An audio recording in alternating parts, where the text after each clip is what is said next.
నవరాత్రులు నవదీపాలు మహిషాసురమర్దిని అవతారం రోజున ఆయుధ దీపాన్ని కానీ వెలిగించుకున్నట్టయితే మనం చేసే వృత్తిలో తిరుగులేనటువంటి ఎదుగుదల ఉంటుంది.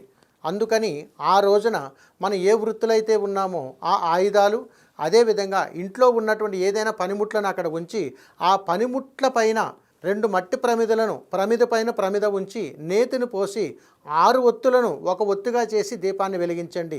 మీరు ఏ వృత్తిలో ఉన్నా కానీ అద్భుతమైనటువంటి విజయాలు సాధిస్తారు. అమ్మవారి అనుగ్రహాన్ని పొందండి.